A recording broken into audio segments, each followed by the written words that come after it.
Buonasera e benvenuti a questa edizione di TG Sicilia, i titoli del nostro telegiornale.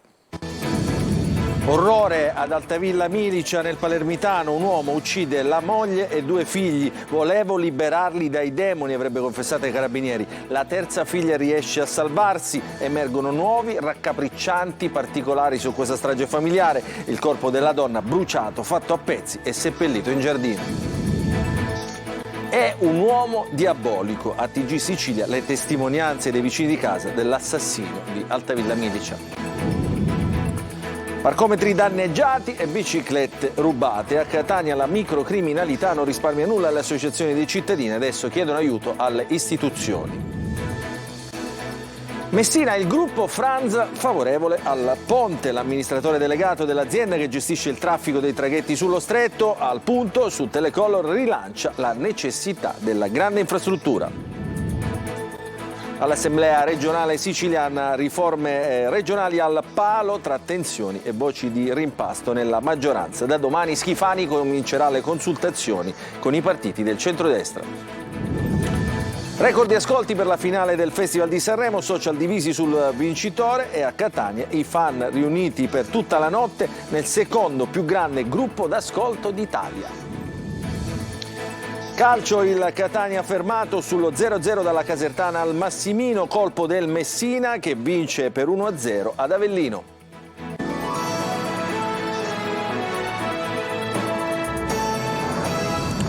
Ancora buona domenica e benvenuti a questa edizione di TG Sicilia. Apriamo con la cronaca: strage familiare ad Altavilla Milicia nel Palermitano. Un uomo uccide la moglie e i 2 figli, poi si costituisce ai carabinieri il bimbo di 5 anni e il ragazzino di 16 trovati nei loro letti. Sarebbero stati soffocati venerdì scorso, il più grande con delle catene. La donna sarebbe stata assassinata dal marito giorni prima, poi bruciata e sepolta. L'unica a scampare alla morte è stata la figlia prediletta dell'uomo di 17 anni che si trova adesso in una comunità protetta. Il servizio di Giusy Lazzara. Volevo liberarli dai demoni. Lucido quanto spietato Giuseppe Barreca, i carabinieri che sono entrati nella villetta del massacro della sua famiglia ad Altavilla Milicia, comune costiero dell'Interland palermitano. Unica superstite alla strage la figlia di 17 anni, che in stato di shock ha raccontato ai militari di sentirsi intontita e che durante la notte il padre si sarebbe svegliato farneticando di aver percepito presenze demoniache in casa. Lei si è alzata dal letto e ha scoperto i corpi dei fratelli martoriati. Il padre, forse 36 ore prima di chiamare i carabinieri e confessare tutto, avrebbe ucciso i figli Kevin di 16 anni e Manuel di 5, strangolandoli e torturandoli con le catene. Non è chiaro se prima aveva soffocato la moglie, fatta a pezzi e bruciata. I suoi resti carbonizzati li aveva sepolti sotto un cumulo di terra vicino alla loro casa. Poi ha chiamato, forse in un momento di lucidità, il 112, facendosi trovare dai carabinieri a Casteldaccia, a pochi chilometri dal luogo della strage. Sotto interrogatorio c'è anche una coppia di amici di Barreca che potrebbe aver avuto ruolo nel triplice delitto. Secondo le prime indagini, l'uomo, che lavorava come muratore, sarebbe stato spinto da un impeto a sfondo religioso. Erano evangelici lui e la moglie Antonella, che faceva la badante e aveva lavorato al comune per le pulizie, ma non frequentavano da tempo alcuna chiesa. Così Gaspare Basile, pastore di Altavilla Milicia, che aveva conosciuto la vittima perché frequentava la sua chiesa. Poi però la donna si era allontanata. Barreca invece sui social seguiva da tempo un santone che si autoproclamava esorcista. E proprio ad Altavilla Milicia la comunità è sotto shock. Una vicina di casa di Giuseppe Barreca, così si chiama l'uomo che ha ucciso i suoi familiari, dice: era un uomo diabolico, mi faceva paura. Il servizio. Un paese sotto shock, Altavilla Milicia. Più passano le ore, la strage familiare è un'ombra nera che scuote tutti per la crudeltà di Giovanni Barreca, che ha infierito sui 2 figli e bruciato la moglie. Una vicina di casa, Pascal Bolè, da qualche tempo aveva capito che qualcosa era cambiato in quella famiglia. Sì, per me era diabolico. C'è uno che mi va a spegnere anche la luce della Madonnina e dice: la devi togliere perché Dio non vuole nessuna altra immagine fuori da lui. La stessa vicina non si sentiva sicura. Certo che avevo paura. Infatti anche tipo lui ogni tanto, quando mi spariva qualche gatto o qualcosa, era diabolico, anche perché che lui ha insegnato lui a suo figlio, gli ha dato lui il fucile per sparare gli uccelli per poi imbalsamarli, quindi... Anche la vittima, secondo la vicina, viveva un momento difficile, forse per problemi economici. Lei era una vittima sicuramente, però che succedesse quello che è successo non me lo sarei mai aspettato. Io mi sarei aspettato un finale che Antonella faceva le valigie e se ne andava, lo lasciava solo, questo sì, però così no. Chi conosceva Giovanni Barreca invece lo ricorda come un lavoratore, una persona tranquilla. Lo vedevamo tutti in paese, sapevamo che era evangelico, non avremmo mai pensato che potesse fare nulla di simile. Adesso c'è chi lo accusa, racconta una realtà che noi ad Altavilla non abbiamo mai percepito, ha detto. Intanto saranno sospesi tutti gli eventi previsti per il Carnevale e verrà indetto il lutto cittadino nel giorno dei funerali delle vittime. Lo ha annunciato il sindaco di Altavilla, Giuseppe Virga. E adesso ci spostiamo a Palermo, dove sono in corso le indagini per risalire ai ragazzini che hanno aggredito 2 studenti belgi, studenti Erasmus, che si trovano appunto a Palermo 2 notti fa nei pressi della zona di Ballarò. Intanto altri episodi di violenza e di vandalismo si sono susseguiti in città. L'ultimo a farne le spese è stato un mezzo dell'Amat preso a sassate mentre viaggiava appunto durante il suo tragitto. Il servizio di Maglio Viola.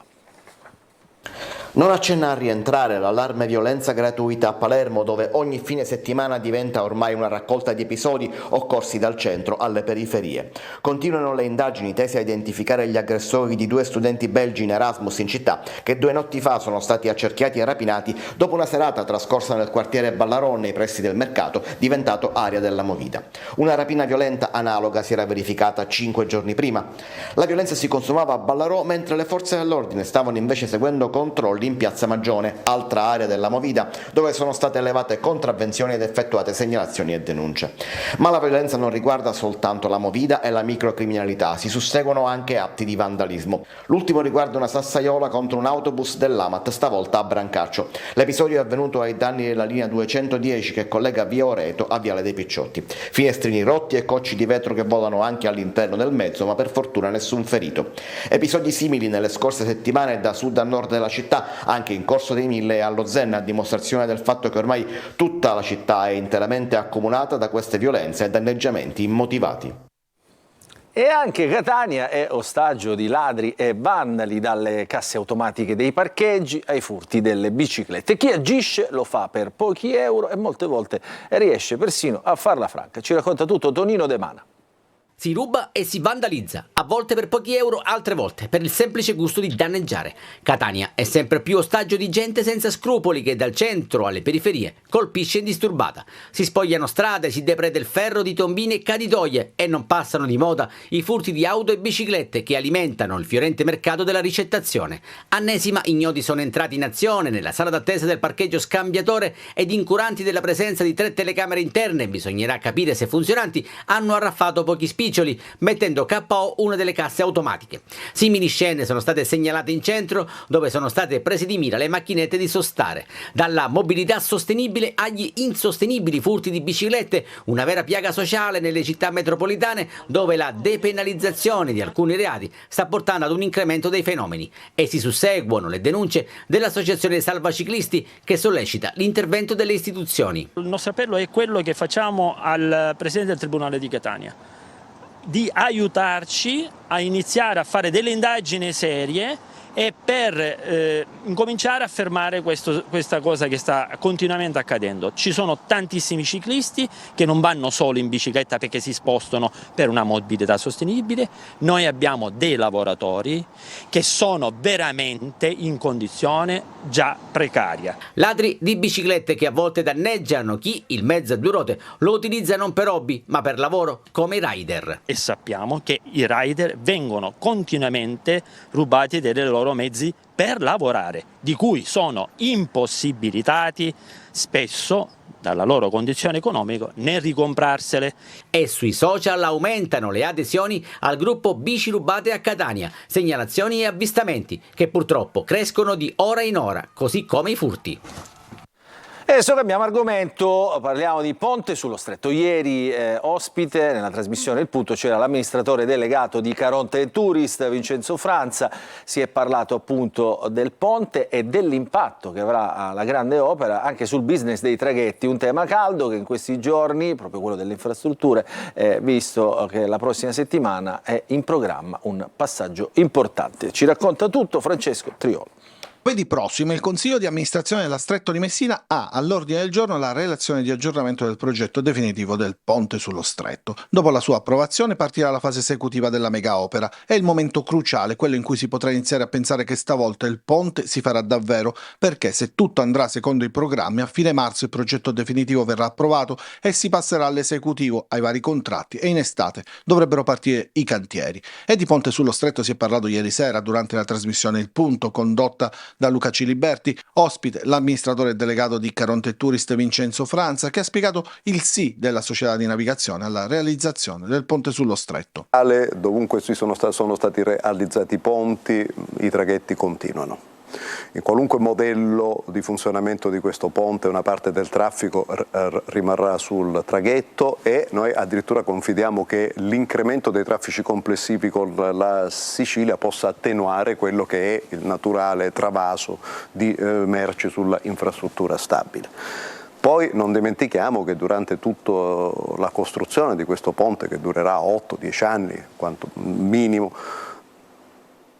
è necessario avere i traghetti per costruirlo, quindi saranno 10 anni di sinergia, 10 anni di collaborazione per minimizzare l'impatto sul territorio dello spostamento dei materiali, la logistica, i rifiuti, lo sterro e qualunque cosa, e da armatori sarà, come dire, sicuramente un'era d'oro. Il ponte, inoltre, ha sottolineato Franz, non sarà solo quell'infrastruttura che farà passare le auto senza prendere il traghetto. I treni normalmente stanno 6-7 ore, i treni merci che sono importanti, i treni commerciali non meno di 2 ore e mezzo, ma in 2 ore e mezzo un treno percorre 400 km, quindi un ponte che consenta di passare senza interruzione di continuità è come spostare la Sicilia e metterla su Salerno, ecco, come impatto per il trasporto. Da quando ci sarà il ponte le merci siciliane potranno utilizzare un sistema più economico per andare al nord, in Europa, sarà più collegata. La Sicilia potrà diventare hub di tutti quei traffici che dal Mar Rosso passano e oggi magari vanno da qualche altra parte, e quindi attrarre traffici e merci che collegate via treno potranno essere portate in Europa. E adesso la politica, domani le consultazioni del presidente Renato Schifani con i partiti di centrodestra in vista di un eventuale rimpasto. Sarà comunque l'occasione per cercare un nuovo dialogo, una riappacificazione con i propri alleati. Ci racconta tutto in questo servizio Maglio Viola. Domenica di riflessione per la politica siciliana alla ricerca di soluzioni stabili alle tensioni interne alla maggioranza di centrodestra che nei giorni scorsi ha causato la bocciatura di ben 2 norme, fra cui da ultimo la riforma delle province. Sul piatto c'è la possibilità di un rimpasto nella giunta Schifani, rimpasto che il governatore auspica già da qualche tempo. La condizione però è che la nuova giunta che potrebbe uscirne fuori sia tale da soddisfare tutti e riportare pace e collaborazione fra i partiti di questa maggioranza. In attesa che questo avvenga c'è il rischio di paralisi della stagione delle riforme. La prossima in calendario è quella dell'urbanistica, che al suo interno riporta una norma già tacciata di essere una nuova sanatoria e dunque a rischio di essere impallinata nuovamente da franchi tiratori. All'orizzonte poi ci sono la riforma del sistema idrico e quella dell'assistenza sanitaria e sociale e la riproposizione della riforma delle province che è stata bocciata la scorsa settimana. Ma in attesa della Pax l'Aula potrebbe restare ferma per evitare altri incidenti di percorso. E la soluzione non è detto che sia proprio il rimpasto, visto che il cambio degli assessori potrebbe anche slittare all'estate per evitare interferenze con le fasi preparatorie delle liste per le elezioni europee di giugno, un momento difficile nel quale non servono certamente ulteriori tensioni. Adesso la musica, si è chiusa stanotte la settimana di Sanremo, il festival che anche in Sicilia ha giocato un ruolo importante per i protagonisti, primo tra tutti Fiorello, ma anche Catania in qualche modo è stata protagonista della finalissima. Ieri proprio a Catania c'è stato il secondo più grande gruppo di ascolto del festival del paese, centinaia di persone riunite per aspettare il vincitore in modo ironico e anche divertente. Ci racconta tutto Eva Spampinato.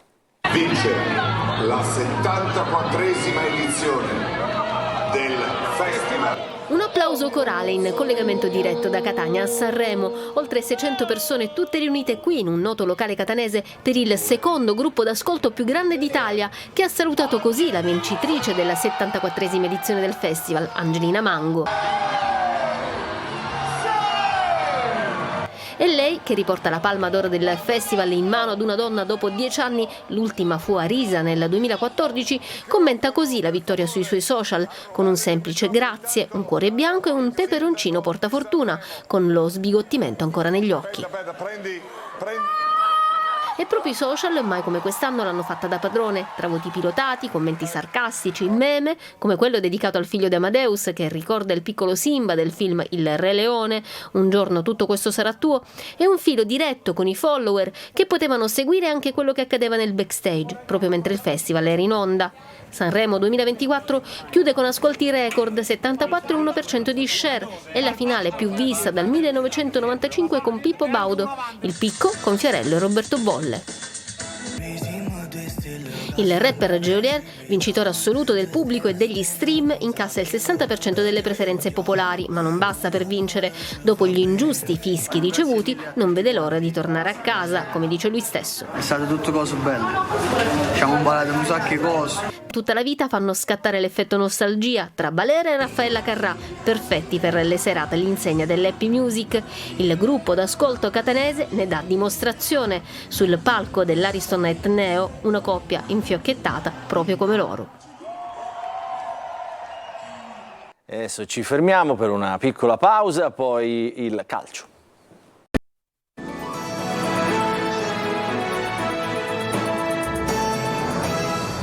Ben trovati nella seconda parte del nostro telegiornale. Parliamo di calcio, pareggio a reti inviolate tra Catania e Casertana al Massimino, gara intensa ed equilibrata con i rossazzurri rimasti in 10 nella ripresa per l'espulsione di Sturaro, ma i campani non riescono a sfruttare la superiorità numerica, dunque finisce la partita a reti inviolate. Successo in trasferta invece per il Messina, che espugna il campo dell'Avellino e vince per 1-0. Il gol è di Manetta al 25esimo del primo tempo. E adesso l'analisi della partita del Catania raccolta a caldo da Marco Carli ai nostri microfoni. Marco Scurado, allora Marco, questa squadra non vince da un mese, oggi ci avete provato soprattutto nel secondo tempo, primo tempo difficile, secondo tempo tante occasioni ma il gol non è arrivato nonostante l'inferiorità numerica.